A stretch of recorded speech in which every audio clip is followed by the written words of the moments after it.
Are we good? Sorry about that. Hey, what's going on, everybody?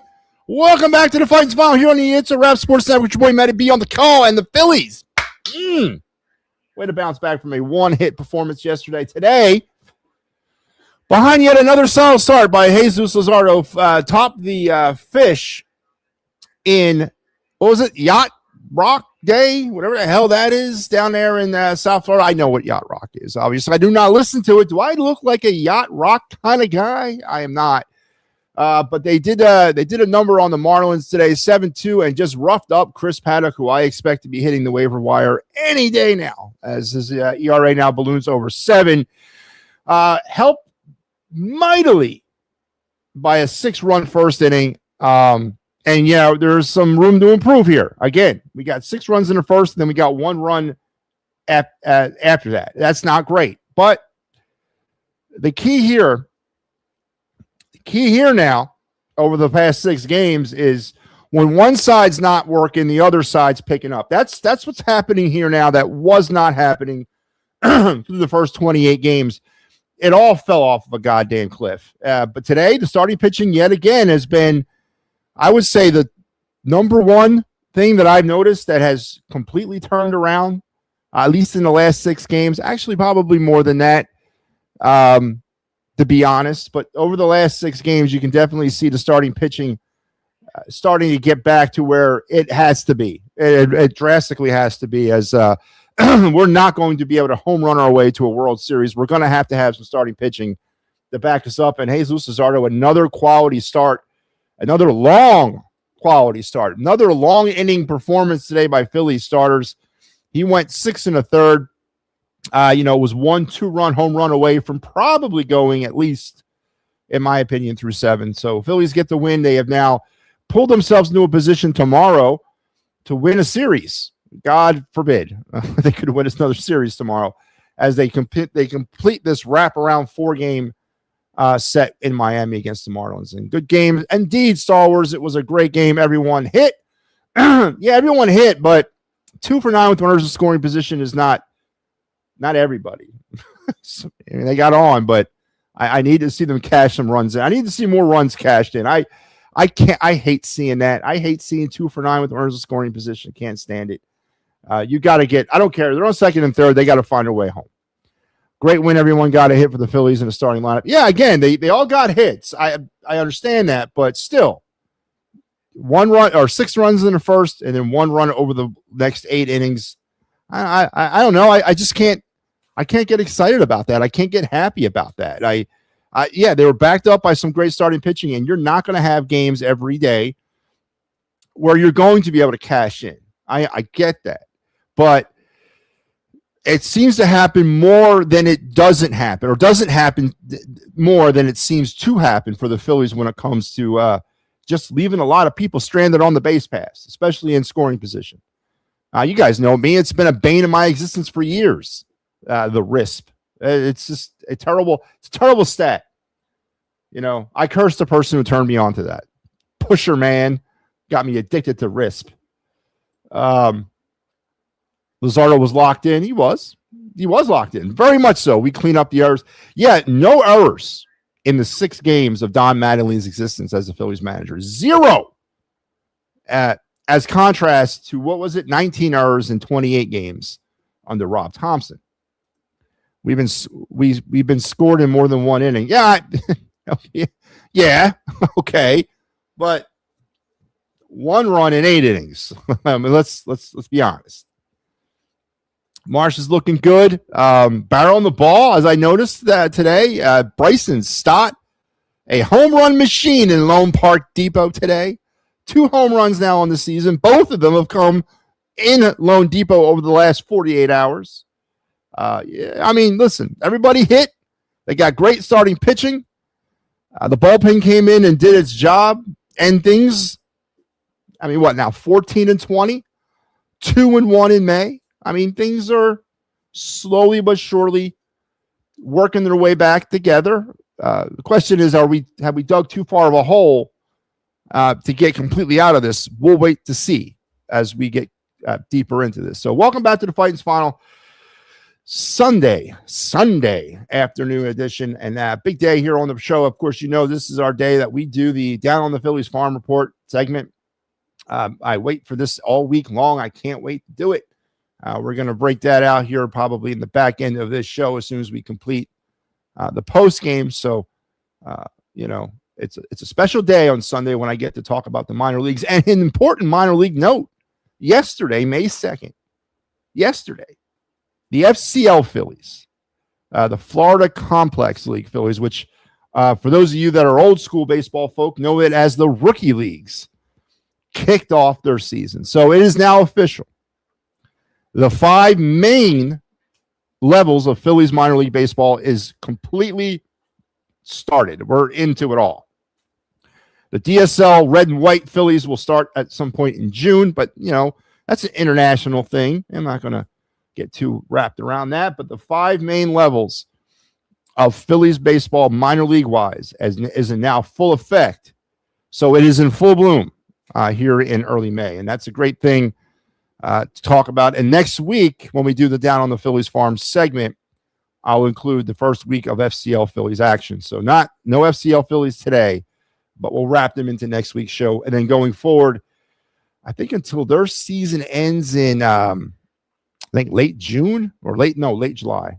Late July they go to. So we'll wrap them through until the end of their season. Kuna might be going on to the DL. You better be quiet, Joe. I saw that. I'm aware of that. But you can't.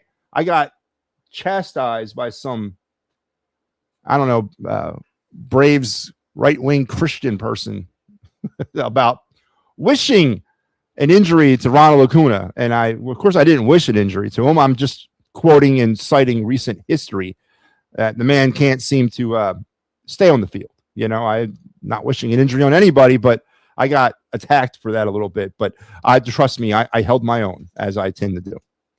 But Broad Street reporting that as well. Yep. But you got to be careful. The Braves fans are listening. They're going to get mad at you when you cite the fact that their players hurt, because you wishing injuries to players. And that's not what we're doing here. Just citing history. Ronald Acuna's Achilles heel, pardon the pun, is his injury problems. And that has been the Braves' Achilles heel as a collective group for the last, 3 or 4 years. I'm not wishing anybody hurt, but he's always hurt. That's just the way the world is. But that was pretty fun, that little back and forth that I got in with that person. Oh, man. Crawford is hitting Strick. I don't know what that means, but he is hitting well. And it's good to see Crawford. And the one, he was out of the lineup yesterday due to the migraine, but he's in the lineup. It seems like they've taken that off the table. He's going to play every day.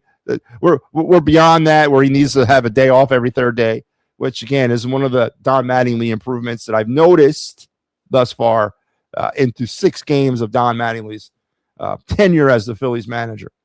And, of course, also noticing that they're 5-1 in his 6 games is another big notice.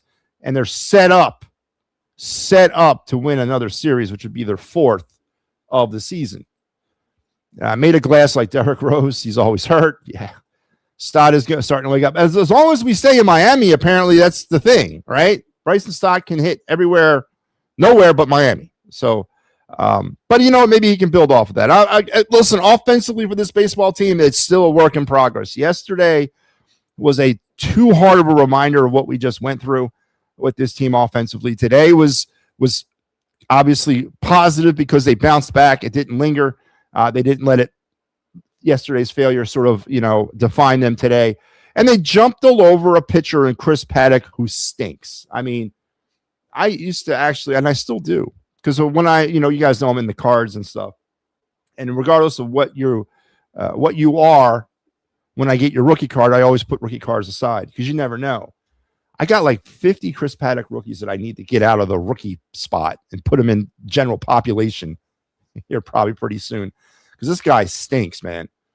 Stinks. And that's why I was a little concerned that the Phillies didn't completely open up on him. I mean, was it the 3rd inning when they scored the other run? They had an opportunity in that inning to really put it away. I mean, they left runners on, and I wanted to see that. I wanted to see them put that away. So It's a work in progress, but you got to feel confident and you got to feel better. The state of the team, I believe the run differential is down from 52 last week. It's down to 43. I mean, they're making progress there. They have not committed an error under Don Mattingly. Don's got them batting around 306 as a collective group with runners in scoring position.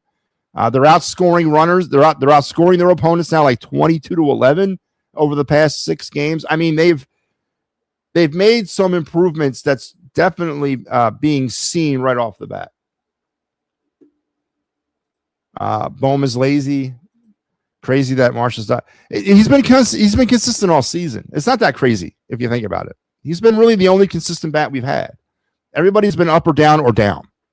You know what I mean? He's been the only one that's as consistent throughout the year, and hopefully that changes. Not his consistency, but hopefully he gets overtaken in that batting average title. And you know what was another positive thing today?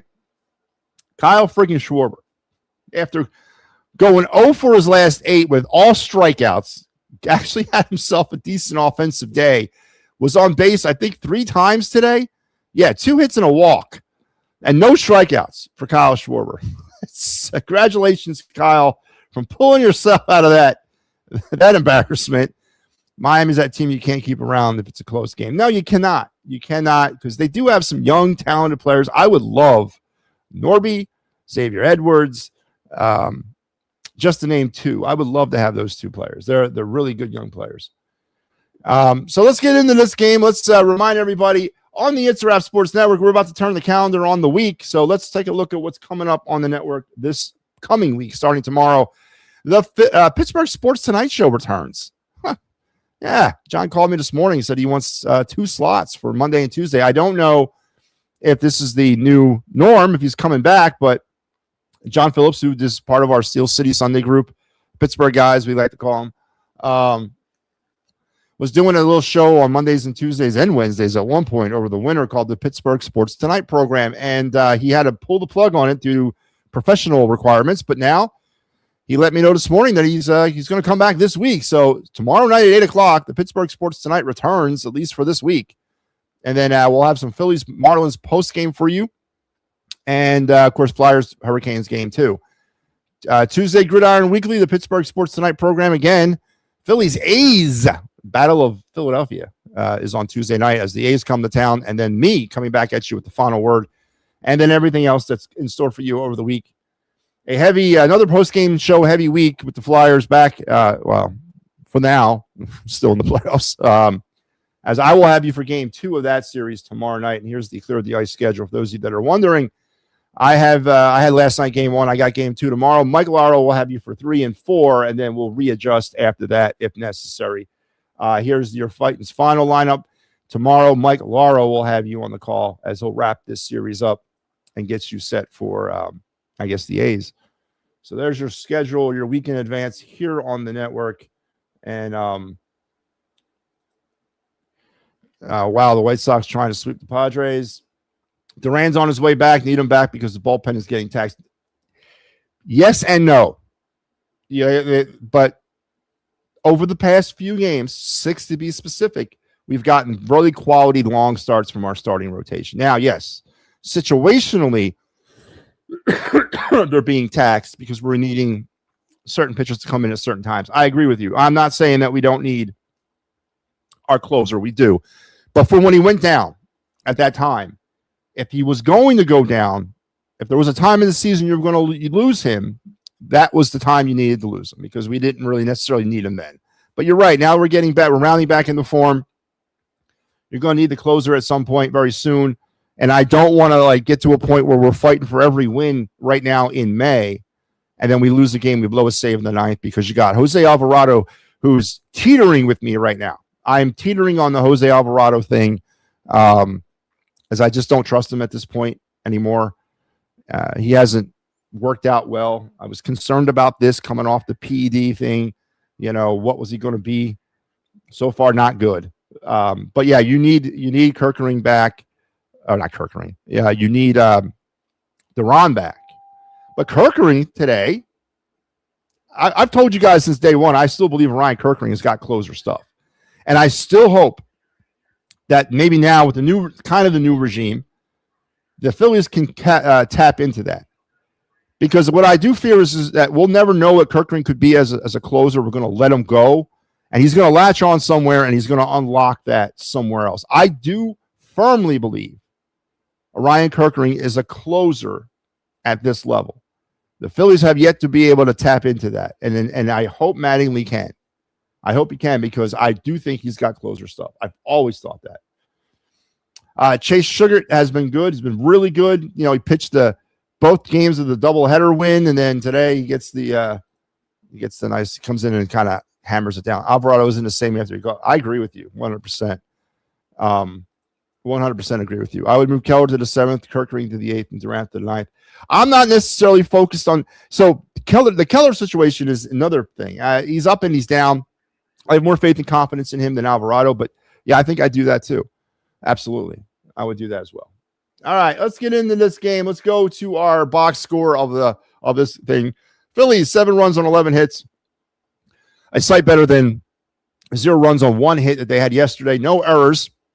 No errors over the last 6 games. Don Mattingly has yet to be part of a Phillies team that committed an error. I wonder if there's a new policy about errors. I wonder if there's a new, fine instituted for errors inside that clubhouse. We'll see. Marlins today, 2 runs on 9 hits and no errors. Offensive standouts for the Phillies. They had that big 6-run first inning. You had multiple players. Again, everyone mentions it. Everybody got a hit in this lineup today. But let's give it to Bryson Stott. Not necessarily, only 1 for 4, but it was a huge one. The 3-run homer to kind of blow it open in the first inning a bit, to give the Phillies that 6-run cushion. It's up to 206 now, which is very encouraging considering where he was. And look where he's batting down in that lineup. He's batting in the 7 hole in the lineup.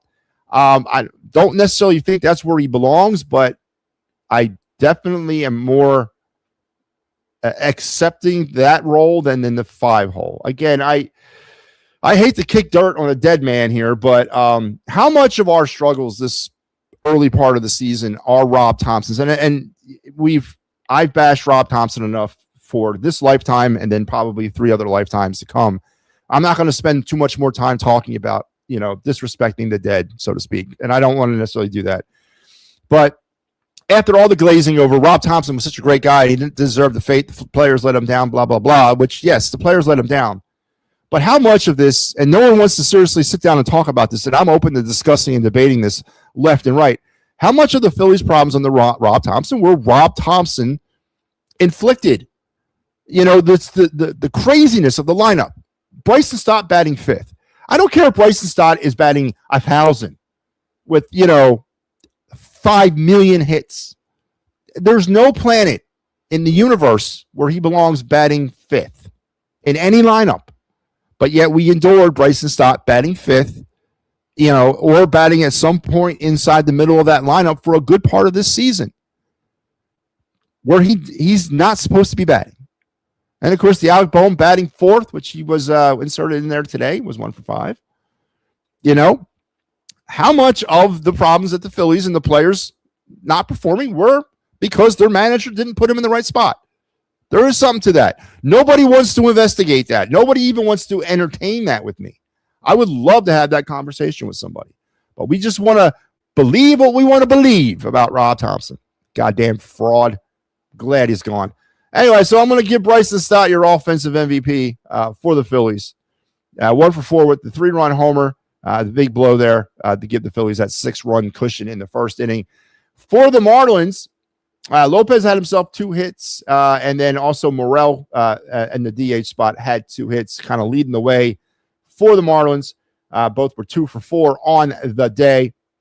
Obviously, the big shot coming for the Marlins was the home run by Ruiz there. Late. I mean, if you want to give it to him, he was 1 for 4 with 2 RBIs.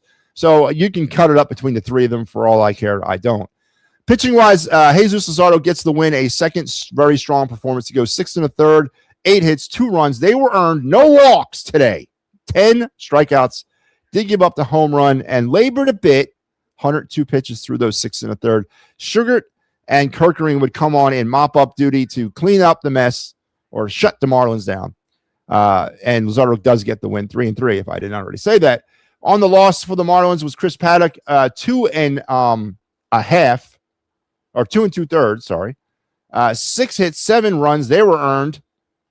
3 walks, a strikeout, and he gave up a home run, 73 pitches. 73 pitches in 2 2/3 innings. Oh, my God. I thought 106, or was it 102 for Nola in 4 2/3 the other day? Was it right before? I think, was it last Sunday? Last Sunday in Atlanta. Nola did the 4 2/3 inning, and he went 102 pitches. Woo! Paddock today, 2 2/3 innings, 73 pitches. Making Nolan Ryan roll. Well, no, he's not dead. I'm sorry. I was going to say roll around his grave. Nolan Ryan's not dead. Sorry there. Sorry, Nolan Ryan. Yeah, that's pretty bad. King, our old friend Tyler Phillips, Eknes and Foucher would come in and try to, do whatever they had to do to kind of keep this thing in check. Scoring summary in the vaunted first inning. Bone would get it going with the fielder's choice, chasing in Trey Turner to make it 1-0. Marshall would walk, forcing in Kyle Schwarber to make it 2-0. Rumito would sack fly to center, scoring Harper, making it 3-0. And then the big blows, stop 3-run jack, scoring Bohm and Marsh 6-0. That was your score at the end of the top of the first. And then in the third, Crawford would add some insurance to the with a single to right, scoring JT Realmuto to make it 7-0. And that score would hold up all the way to the home seventh when Ruiz would homer for the Marlins, a 2-run shot to make it 7-2. And that was it, though, as the Phillies locked it down for the rest of the way. Phillies on the day were 2 for 9, and that's not good. 2 for 9 with runners in scoring position. They left 7 on base. Harper grounded into a double play. Crawford with his 3rd stolen base of the season today. And for the Marlins, they were 0 for 5 with runners in scoring position, left 6 on base, and had no stolen bases. And that's how you get 6-2, or 7-2. Sorry, Phillies with the win. Aye. They were 22-29 before Girardi got fired. Yep, and then they went on a 7-game winning streak and put themselves back at 500. I don't know if you guys remember that.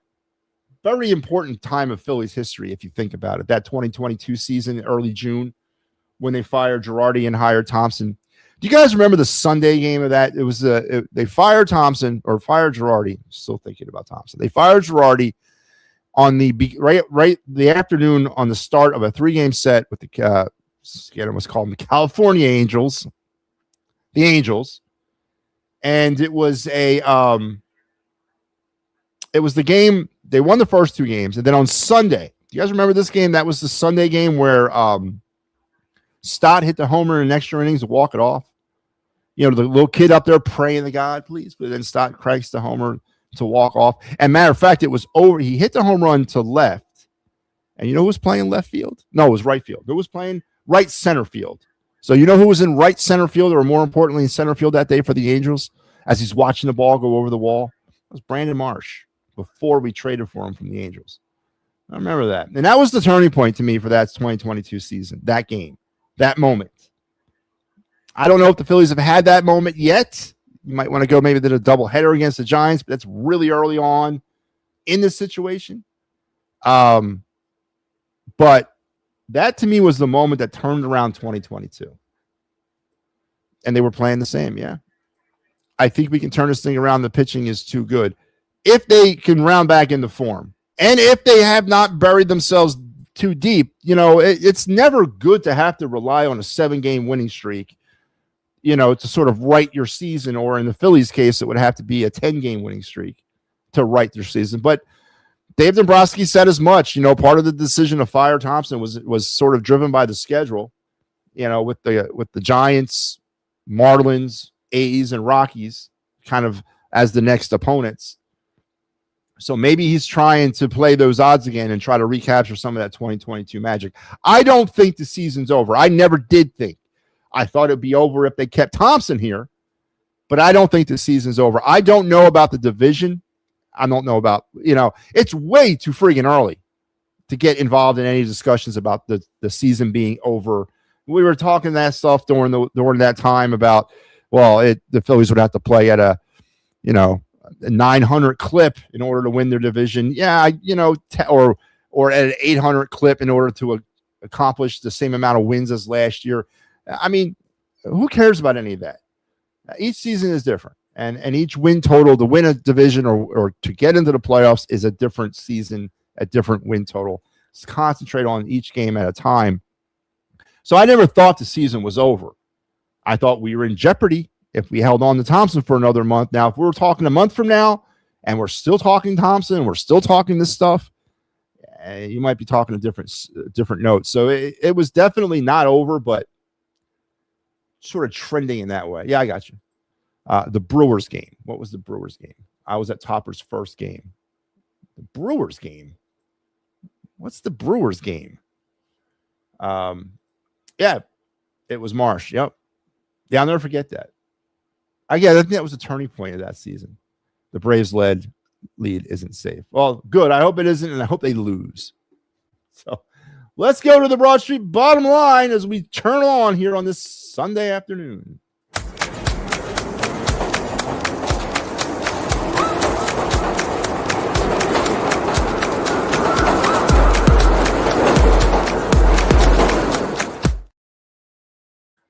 All right, the Broad Street bottom line here on the Fighting's Final on the It's a Wrap Sports Network. Today brought to you by the great folks here to provide you and create for you the Down on the Phillies Farm segment, which will be seen a little bit later on here on this show, as we will get into the four levels, 4 levels of the Phillies minor league system.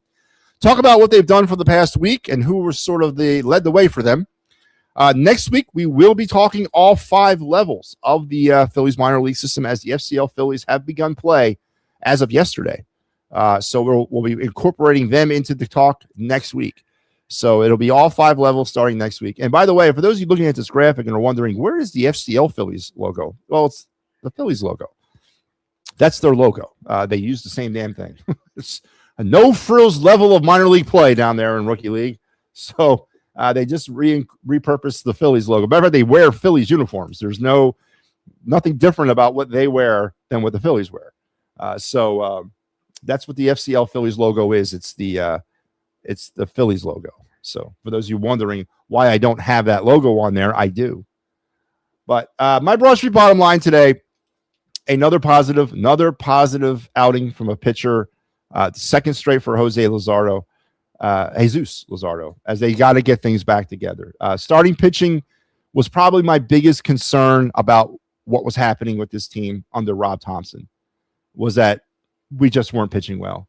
We already know what this offense is. I don't expect this offense to be much different under Don Mattingly than it was under Rob Thompson. I don't, because you're not going to change the DNA of the players. I still hold on, though, that the offense can find a way with the incorporation of Justin Crawford. And maybe if Bohm, Marsh, and Stott, 3 very key players to this Phillies lineup, figure out what kind of hitters they are, and start trying to trust their stuff to make contact versus to hit home runs. If they can figure themselves out, and you add Crawford into the mix here, these are all big ifs, we can perhaps be a better offense than we were, but no worse than the same offense. And I don't know if that's good enough, and it hasn't been good enough, but we can pull ourselves out of this mess that we're in. But the most alarming thing for me was the starting pitching and the problems that we were having, not only not having quality outings, but the labored pitching, the 80 pitches through 3 innings, the not long starts, the taxation of the bullpen. All those things were the biggest alarm, bing, bing, bing, that I had about the Phillies start of the season, because without the starting pitching, this team would not have achieved what it has achieved in the past. That's not a great thing to say because they haven't won, but they were a competitive team, a playoff team, because primarily of their starting pitching. And that just wasn't happening early in this season. And to see Luzardo pitch the way he pitched today, and for a second straight outing the way he's pitched, is a good sign. Wheeler's back. Maybe that's what it was. Zach Wheeler came back and it all clicked. But positive sign with Luzardo today as he pitched another quality outing. Now tomorrow we can all collectively cross our damn fingers as Aaron Nola will get another shot at this. It would be really great if he could figure himself out. I would be dancing in the streets if Nola figures himself out, but one step at a time. So my Broad Street bottom line is this team is going to win, and they won today, and they're going to win continuously, and they're going to continue to win primarily because of their pitching. And it shouldn't be a news flash to people. It shouldn't be, because that's been the MO over the past 3 to 4 years. So starting pitching and quality starting pitching is my Broad Street bottom line, and they got it today from Jesus Luzardo. All right, let's roll around the bases.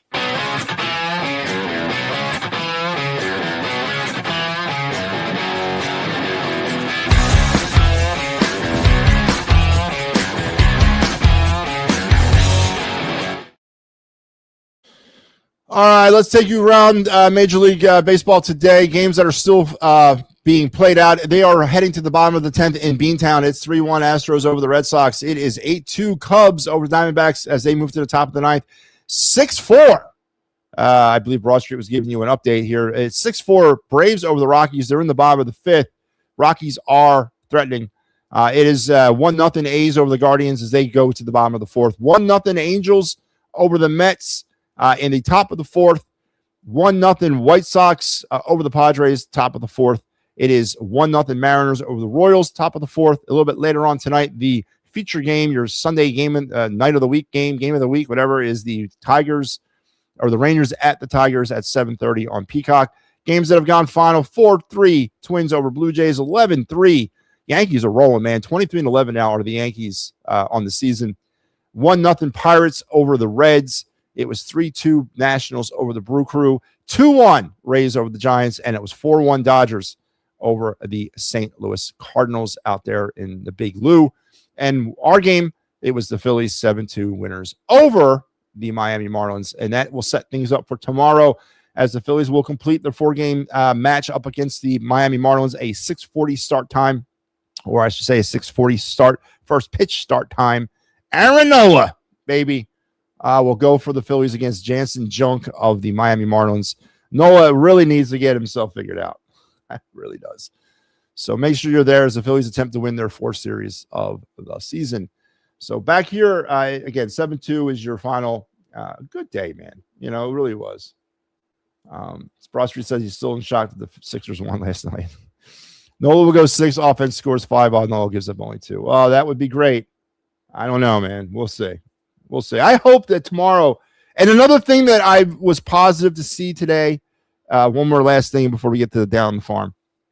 One of the things that I hope is gone forever is the Sunday, I hate to say it, but I call it the Sunday best lineup or the programmed lost lineup. You know the lineup I'm talking about. Last Sunday, it featured Dylan Moore in center field while Justin Crawford sat. That kind of thing. The sleepy Rob, it's okay, guys. We achieved our goals, or we gave it our best try this weekend, and we're just going to take Sunday off, especially in front of a day off like last Monday was. I hope we've seen the last of that because that just used to incense me about how he would basically throw a loss away, and he typically would do it. And I get it. You get catchers get the day off after a night game to a day game. That's baseball 101. I understand that. But what would piss me off, and it would happen more than likely, this is how Rob Thompson would do it, and that I noticed at least.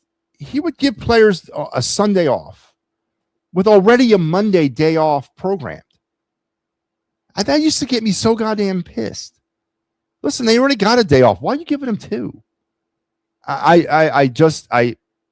I hated that. Nothing ever seemed to be priority for Rob Thompson. Nothing ever seemed to be of importance, like right in front of him. He's always looking out beyond.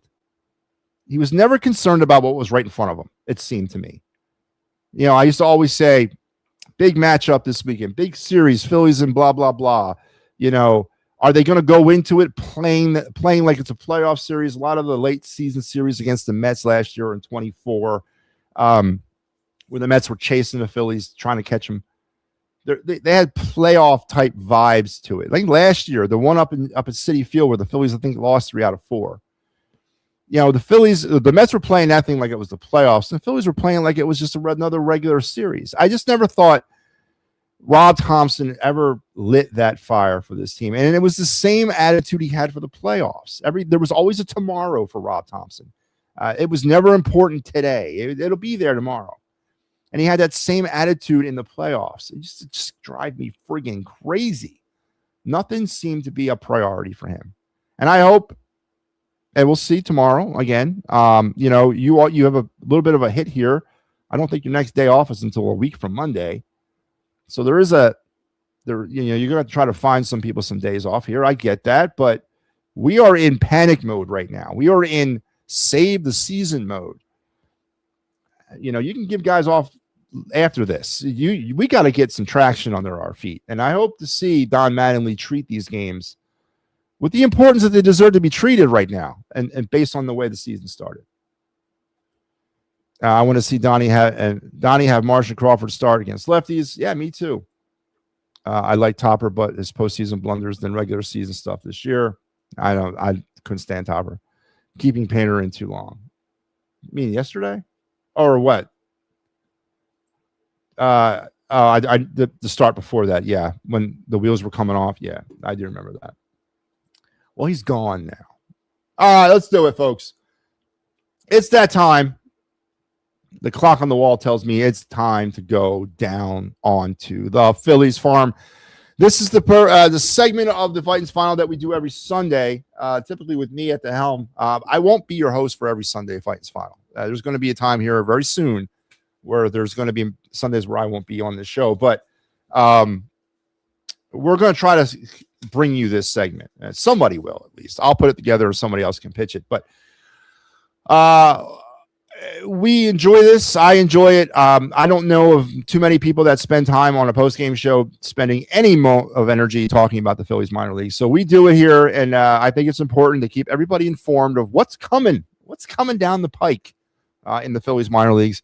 So we're going to go every level, with the exception of the FCL Phillies until next week. But we're going to go every level, talk about some of the players that were standouts and basically how the teams did for that week. So let's get it rolling as we do.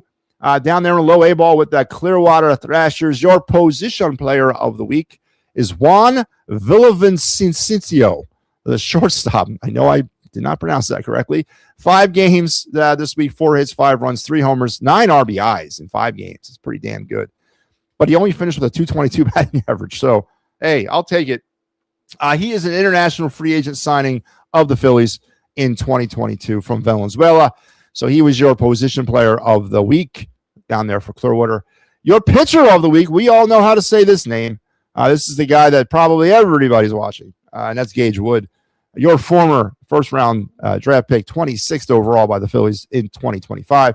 2 games this week for Wood, 6 innings, 5 hits, 2 earned runs, 8 strikeouts, 2 walks, and he finished the week with a 3.00 ERA. Did not get the wins in any of the games he pitched in, but wins and losses, those are secondary type things for pitchers at this level. It's about progression and about how he's handling certain situations.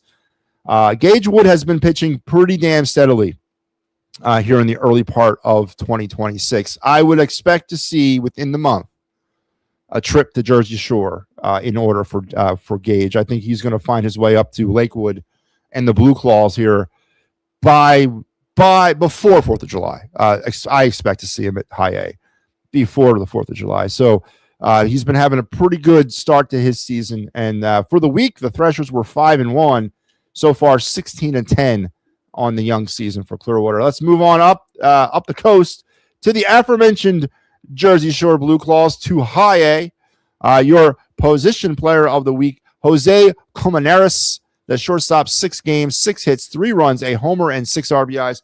He finished with a .273 batting average. Colmenares is a international free agent signing of the Yankees back in 2019. The Phillies picked him up last summer from the Yankees for cash considerations as we're, kind of fortifying the shortstop position in our system. Your pitcher of the week, Reese Dutton, he went 2 games, got a win, 12 innings in those 2 games, 10 hits, 3 earned runs, 10 strikeouts, 2 walks, and a 2.25 ERA. Dutton was an undrafted free agent signing on the Phillies in 2024. The Blue Claws were 4-2 on the week, 13-12 on their young season. Moving onward and upwards to Double-A and to the Reading Fighting Phillies. Your position player of the week, Alex Benelis, the first baseman, 5 games, 5 hits, 4 runs, 2 homers, 4 RBIs, and a 278 batting average. This is Benelis' second appearance on the down on the Phillies farm segment, highlighting certain players of the week. He was part, I think, week 1. He was the player of the week for Reading. For me, he is a former third-round pick in 2021 of the Milwaukee Brewers. He's bounced around a bit. He played in the Boston organization. He's bounced around. Phillies signed him as a free agent back in May of last year, as he's trying to scrape out of career, the former Louisville baseball product. Your pitcher of the week for the Reading Fightins is Luke Russo, 2 games, 2 wins, 10.1 innings of work, 4 hits, 4 earned runs, 8 strikeouts, 5 walks, and a 3.48 ERA. Russo is a former 16th round, 493rd overall pick by the Phillies in the 2023 draft. So a homegrown product, scooting up the minor leagues. 23, 24, 25. Yeah. Ooh. But he's making it. He's fighting his way to Double-A. That's a pretty solid week. 2 games, 10.1 innings of work. It's pretty solid for Russo. 4-2 were the Reading Fightins this week, 13-12 on the young season.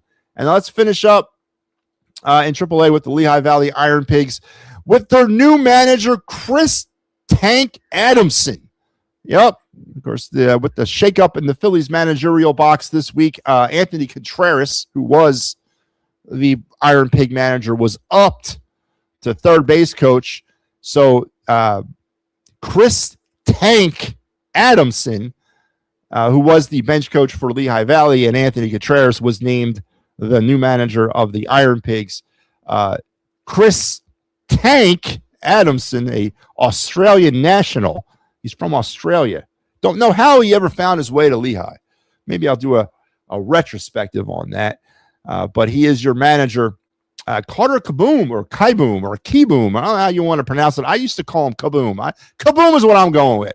The third baseman as your position player of the week. 6 games, 8 hits, 3 runs, a homer, 4 RBIs, and a 421 batting average. Carter was a 2016 former first-round 28th overall pick by the Nationals. He's also bounced around Washington, the Angels. The Phillies got him from the Guardians right during towards the back end of spring training for cash considerations. When we're talking about some players that I think he's got 132 games under his belt at the major league level. So he's got some Major League Baseball cachet. Now, I don't know if he can play the outfield, and I don't think he can, and he's, the name is familiar. We've heard about him. I expect to see him at some point, with the decision to DFA Dylan Moore, which I am not upset about, 100% not upset about that, but also the decision to keep Garrett Stubbs and essentially carry 3 catchers. When you have a player like Carter Kaboom, who's sitting down in Lehigh Valley, essentially collecting a paycheck for free because he's killing pitching down in the AAA. And again, I'm not saying he's a major league, dynamo. I'm not saying that. There's a reason why he's struggled to maintain not only employment in the major leagues or employment with baseball teams, but play at the major league level. I look at the other options that the Phillies could have, but yet we stay with Garrett Stubbs. Someone's got to explain to me the Garrett Stubbs phenomenon. What is really going on with that? He's so entrenched that we're carrying 3 catchers. Yes, they're going to play him in the outfield. They're going to make him platoon out there or utility out there. He's also going to be your late inning pitching option. But Kaboom could do that as well. Kaiboom, Keyboom, however you say it.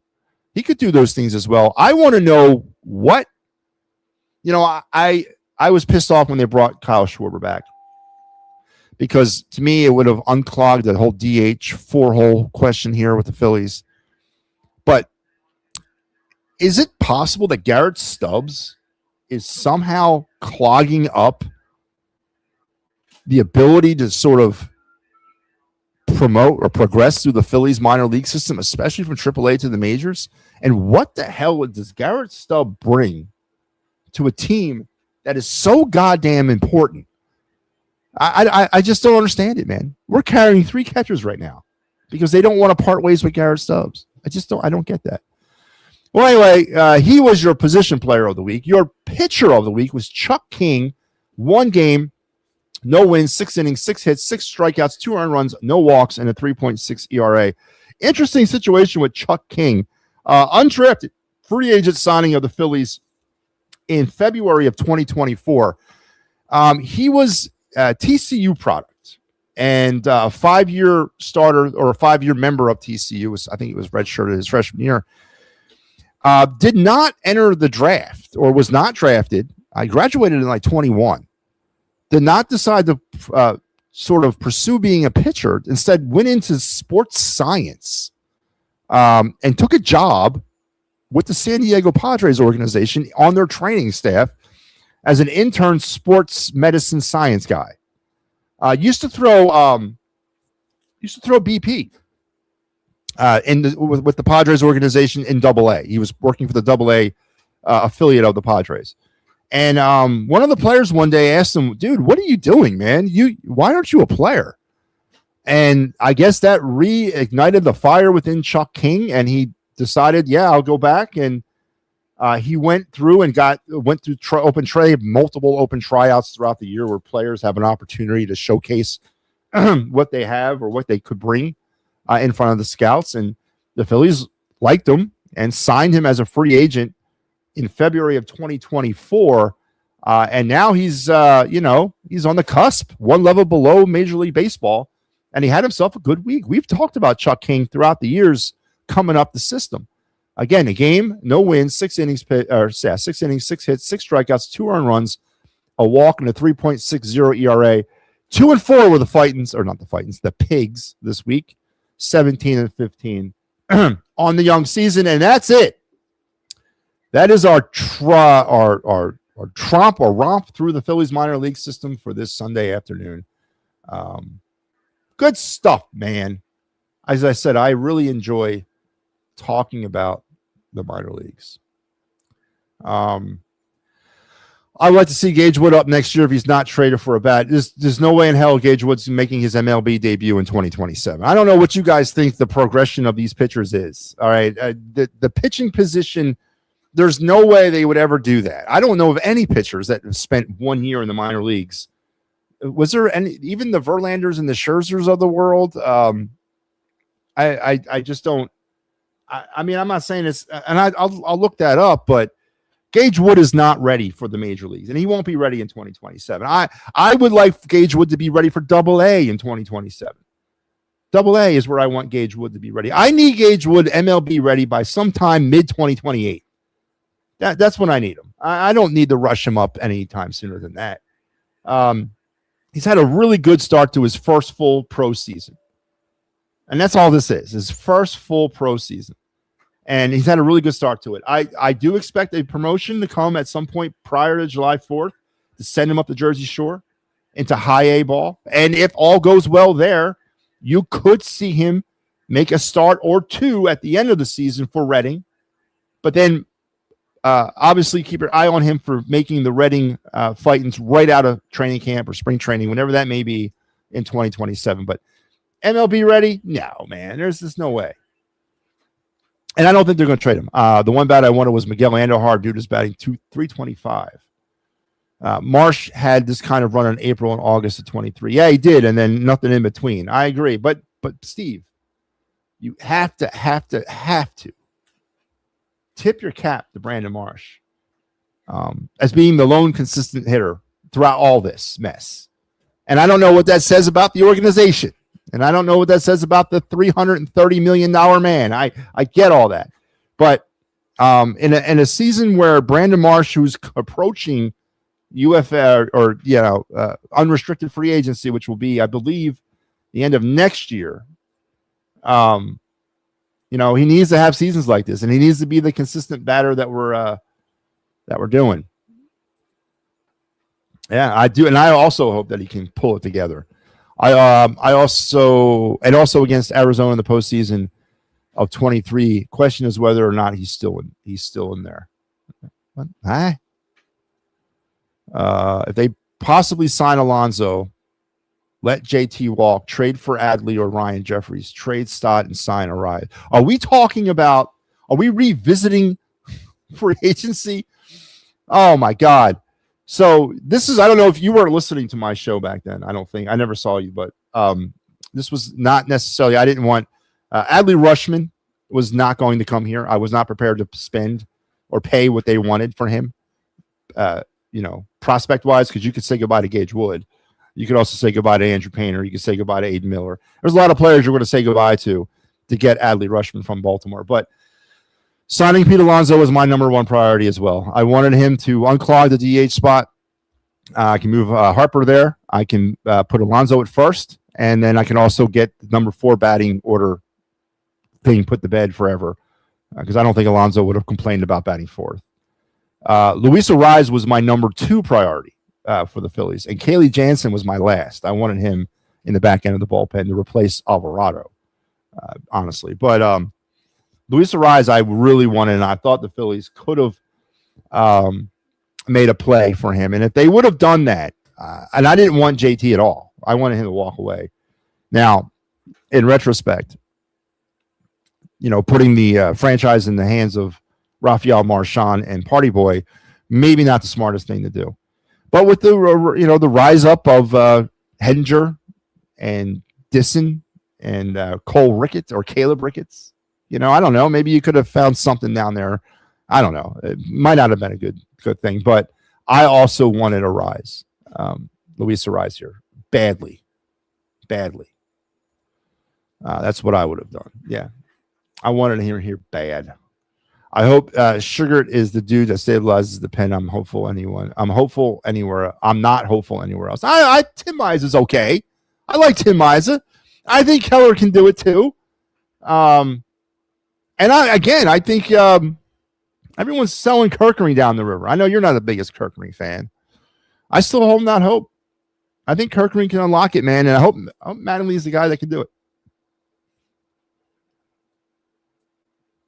All right. Phillies win 7-2. Set themselves up for another series win opportunity tomorrow. That would be their 4th if they can get it done. Aaron Nola is going to be the one to deliver that for us. So let's see how that works itself out as the reclamation project of the starting rotation continues on, hopefully. Another really positive, strong start by Jesus Luzardo today. 6 1/3.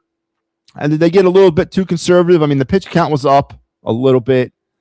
Did they get a little too conservative lifting him in the 7th inning, went to that home run? I don't know. Maybe, okay. I'm okay with that. So, but all in all, a very positive start from Jesus Luzardo. The offense did what they had to do in two of the 9 innings. That's not, I like the 6th inning first. I would have loved to have capitalized more in that 3rd inning. They left a lot of, ducks on the pond, as they say. I don't like scoring only in 2 innings a game. I don't like scoring in only 1 inning a game. I like balanced scoring. I'm a creature of habit. But they did what they had to do, and they got lockdown starting pitching. That is the key to this whole riddle. Not the offense. The offense is the offense. There's not much more that Don Mattingly is going to be able to do with the offense. They are what they are, and that is pretty we know that more than anybody of what this Phillies offense is. The key on all this rests with the starting pitching and how they are able to sort of rebound and pull themselves together. I did see that. I did see that. Now he needs to have the confidence in throwing it. Again, I still believe Kirkering has closer stuff. I still believe he's a viable option in the back end of that bullpen. All right, guys. I want to thank everybody for joining in. We're going to wrap up our broadcasting day here on the It's a Wrap Sports Network. Our next show will be tomorrow. We have a big day tomorrow, though. 3 shows coming at you tomorrow, starting at 8 p.m. with the Philadelphia Sports Tonight program. And then Mike Laro will have you Phillies Marlins postgame. I will be back postgame Flyers Canes game 2. See if they can figure themselves out. And all the other things that are going down here on the It's a Wrap Sports Network this week. One last look at our Fightins final lineup for tomorrow is Mike Laro. And Clear the Ice tomorrow will be me. Mike will have you for games 3 and games 4 a little bit later on this week. So from me to you, enjoy the rest of your Sunday. Phillies win 7-2. And again, it's good to be able to get back to saying this because my day is not complete unless I can. Oh, Harry the K, what you got?